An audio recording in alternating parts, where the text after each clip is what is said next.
Hello and welcome.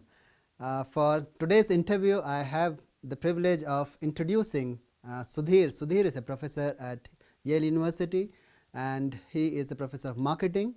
He also heads a center which focuses on consumer insights, and we are going to discuss issues related to how organizations use data for building relationship with customers. Welcome, Sudhir. Thank you. Pleasure to be here. Okay, so let me just start with some of the research that you have been doing where you actually use organizational data or companies' data and help them sort of improve their engagement with customers. Right.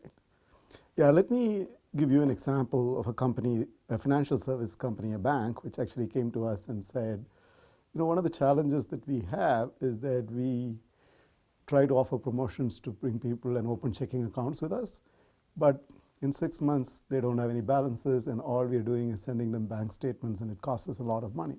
Is there any way we can make the acquisition process of customers a little bit more efficient so that we can bring in the right kind of customers? So the thought process that went in terms of thinking about what we could do was we asked them, like, you know, who exactly are you sending out these mailings now? And they said, well, we send out to places where we get a lot of responses, right? So if more people respond, then we send them there. But it turns out that's actually a very bad strategy, because who are the people who are going to respond to you to get a sweater or a toaster and open a checking account? These are the people who don't have a lot of bank balances, and that's why their other bank, the current bank, is not treating them well, so they are obviously trying to switch, and clearly they have no interest in keeping their checking account. So we kind of tried to use the ideas around customer relationship management, and we said, well, we should be looking out for customers who are going to have a high customer lifetime value. So we looked at how much money they generally tend to keep from that particular zip code, and then also think about how long they stay with the bank and so on, and then use the metrics of customer lifetime value, and then use that to kind of order which zip codes we are going to market to. It turned out that once we did that, like, you know, the quality of the customers was much more improved, and in fact we compared the quality of the customers we get from this new algorithm as opposed to the earlier algorithm, and you could see a clear difference in the quality, the amount of money they kept, how long they stayed, and so on. Yeah. But that's a great example of really using customers, the organization's promotion strategy, and helping them using customer data to improve the quality of customers that you get. Today, organizations also seem to be collecting a huge amount of data, and the term that one comes across is usually big data. You have survey data, you have transaction data, you have behavioral data, all kinds of data which is being collected. So would you like to talk about some of this, the way some organizations have been using this to improve the engagement with existing customers? Right.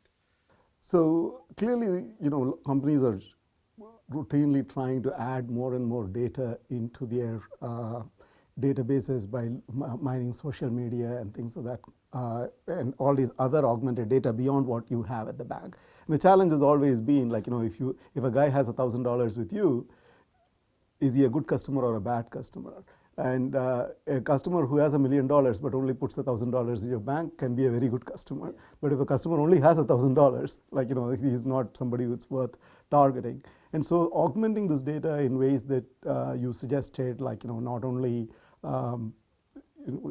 you know about their households, like, you know, what else do they have, actually allows us to start targeting and, like, you know, going after these customers and figuring out where you might be successful in cross-selling and so on. Yeah. And so that's something that we've done with companies, yes. Think about situations where you know you want to combine typically organizational departments which normally don't talk very well to each other, and they have separate databases. Although in the era of, you know, big data and CRM, we think that we have a complete view of the customer, but to a large extent it's driven by marketing. How do we use the data that's residing in, say, sales and Salesforce or with the sales databases or on the service side and sort of understand the customers much better? Right. So that's a very interesting question, and I think it's a very challenging problem for a lot of organizations because data tends to reside in silos. So where companies have actually seen that is actually useful to break down silos and have a centralized data repository, which is happening right now, I think we've been able to kind of improve the quality of decision making, cross-selling, etc. So as an example, I'll give you one where we combine cross-selling marketing actions with service incentive data. So one of the challenges that a financial services company had was that they couldn't convince their salespeople, the service people, when they called, to cross-sell other products. And in checking with them, what we learned was that the company basically incentivize people to make the calls relatively short, because customers also don't want you to talk to them for a long time, and it's also costly for the firm. Now the challenge for customers was, if they did cross-sell, it took a lot of time to do the cross-selling, for which they were definitely penalized, but it was risky whether they would get the sale or not. So they became extremely conservative and risk-averse, and just simply did not make enough cross-sells. So what we in the company worked through was, hey, this is not fair to the customer. Why should the salesperson, the service person, we should actually take that risk. And so what the company said was, we will not penalize you for time that you spend on cross-sell. And that increased the cross-sell rates dramatically, because now the salesperson was much more willing to take the risk to do the cross-sell, and they succeeded far more frequently than they were before. Okay. So I recall one of the examples that you quoted, where you actually worked very closely with a not-for-profit organization and helped them improve their sort of donations that they generate from a base of customers, of prospects, and they had a database. Would you like to talk about that? Yeah, so there were two parts to that issue. One was new donor acquisition, and the other was to increase giving from existing donors, right? So there are two parts to it. So for the new donors, we got a mailing list of high net worth individuals from about a database of 200,000 people that we were able to acquire. And then we tried to send out mailings to them. And the question really was, is there anything that we can say differently that would make them want to give us more? And so we systematically went through a process of looking through the psychology literature about what kind of messaging and what kind of things that we say generates more sympathy. The psychology literature would call these sympathy biases, that we feel more sympathy than we should because of the way things are said. And so we used those set of ideas to target different people with different messaging, and we're systematically able to find that certain kinds of messaging led to much more giving. And then we tried to replicate that with the existing donor base. And we knew that, meaning somebody who's already willing to give is not going to be so emotionally moved by a few words here and there. And clearly the percentage gain that we got from using these same techniques with the existing donor base was much smaller. But because the base amounts were so large, even a much smaller increase in percentage led to actually much larger volumes of donations. So in the end, it turned out to be a very successful campaign, and the company and the NGO is using this kind of strategy in their campaigns repeatedly. Perfect. That's a great example of, you have some idea, you have been doing some work, and you bring some theory and conduct a few experiments and sort of have a huge impact on an organization's business. To a large extent, in popular culture, the money ball actually made a huge impact, because here's a movie where you showcase that you can use statistics, you can do basic analysis of players' performance, and have a winning team. Would you like to illustrate a similar example or something that you come across from organizational context, where basically you're using data of customers and sort of getting a huge impact on the bottom line?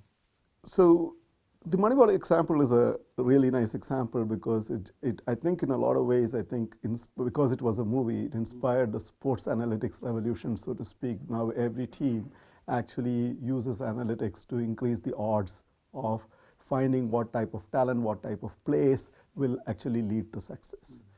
But I think using sports has been a great metaphor, because once it's very popular, managers kind of see the connections as well and are quite willing to actually try to take a data-oriented approach to improving profitability.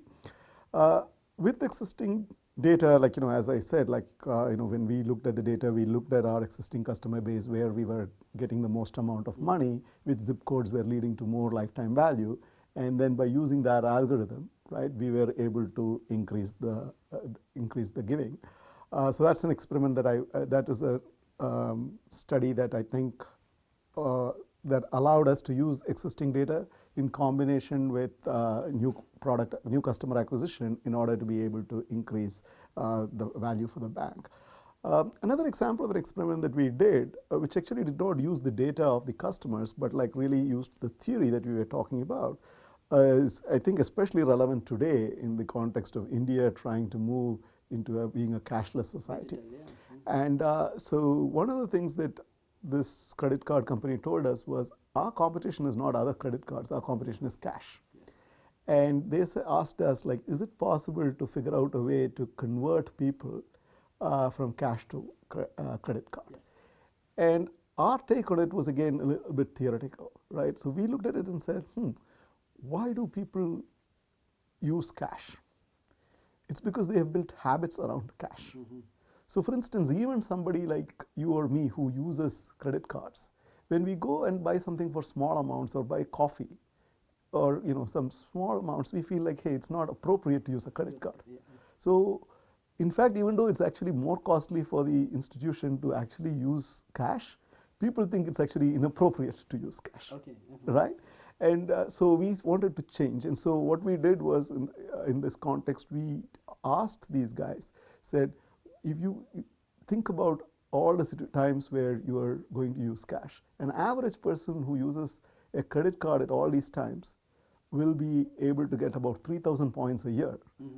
And you're losing 3,000 points simply by not using the credit card. So the next time you're at a store buying a small amount of groceries for less than $10 or something, why don't you consider using a credit card, and you will do well.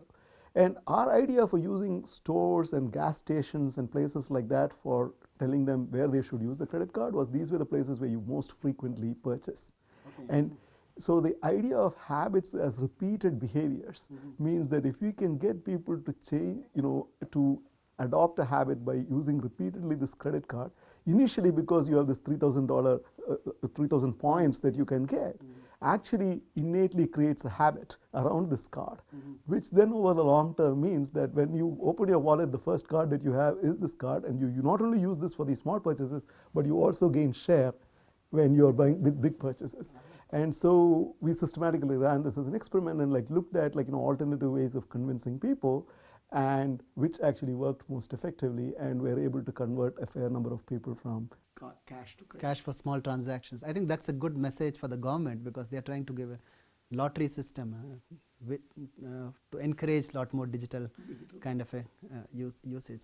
What would be a message for managers who are collecting data and not necessarily maybe using it for decision making, especially marketing managers?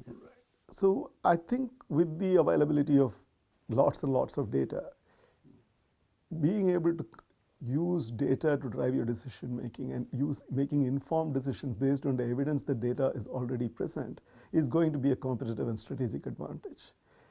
So if you're the first person to use it, like the Moneyball story with the Oakland A's, you could be a very successful company, in this case the successful sports team, because you can strategically perform better than your competition.